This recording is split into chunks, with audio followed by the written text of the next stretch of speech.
सर्वांना माझा नमस्कार. मी स्वाती कुलकर्णी. माझ्या त्रिभुज मनी मंत्र या चॅनलमध्ये आपल्या सर्वांचं स्वागत. आपण सर्व आनंदी आहात, हेल्दी आहात अशी मी आशा करते. आज आपण सुरुवात करूया. शेअर मार्केटच्या मागील आठवड्यामध्ये काय घडलं याचा पहिला आढावा घेऊया आणि नंतर पुढचा आठवडा कसा जाईल याबद्दल पण आपण बोलूया. सुरुवात करूया निफ्टी 50 बद्दल. निफ्टी 50 हा मागच्या आठवड्यामध्ये 11,500 पासून सुरुवात झाली आणि तिथून जो खाली घसरत गेला तो 10,800च्या जवळ गेला आणि त्या आठवडा संपता तो 11,050च्या वर तिथं जवळ क्लोज झाला. त्यानंतर बँक निफ्टी ही 22,000 पासून घसरत 20,400चा लो लावला आणि अगदी वीकेंडला 20,950च्या वर क्लोज दिलं. पुढच्या आठवड्यामध्ये निफ्टी 50ची लेवल ही 11,400 ते 10,600 या रेंजमध्ये असू शकेल आणि बँक निफ्टीची लेवल ही 22,700 ते 20,500 मध्ये राहू शकते.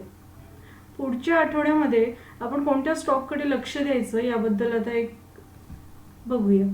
पहिली आयडियाची करंट प्राइस आहे ₹10.30. टार्गेट आहे ओपन. टाटा स्टीलची करंट प्राइस आहे ₹352.10.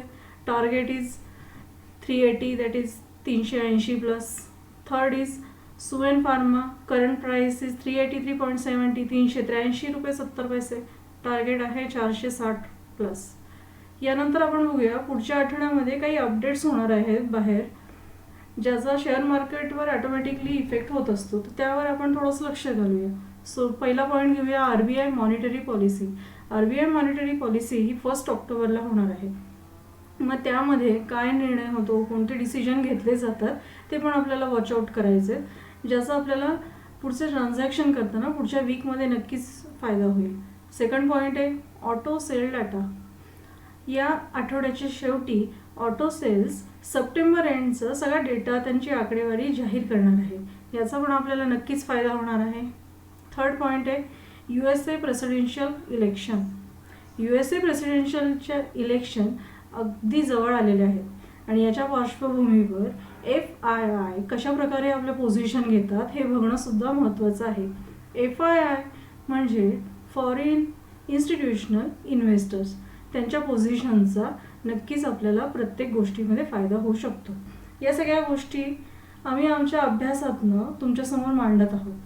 एक गोष्ट क्लिअर करायची होती की आम्ही जे काय आमची मतं देतोय ते आमच्या अभ्यासावरनं देतोय, पण शेवटी तुमचा डिसिजन, तुम्हाला जे योग्य आहे ते तुम्ही करणार आहात ते तुम्ही तुमच्या एक्सपर्टला सुद्धा एकदा टेक्निकल पॉईंट ऑफ व्ह्यू विचारून घ्या आणि त्यानंतर तुमच्या रिस्पॉन्सिबिलिटीवर हे डिसिजन घ्या. आम्ही आमचं मत देण्याचं, तुमच्यापर्यंत माहिती पोचवण्याचं काम करू आणि पुढेही करत राहू. तर जाता जाता अजून एक अगदी आठवणीनं तुम्हाला एक कळकळीची विनंती, आमच्या यूट्यूब चॅनलला लाईक करा, सबस्क्राईब करायला विसरू नका आणि रोजच्या जर तुम्हाला अपडेट्स हव्या असतील तर आमच्या टेलिग्राम चॅनललाही जॉईन व्हा. आमच्या टेलिग्राम चॅनलची लिंक डिस्क्रिप्शन बॉक्समध्ये दिलेली आहे. धन्यवाद.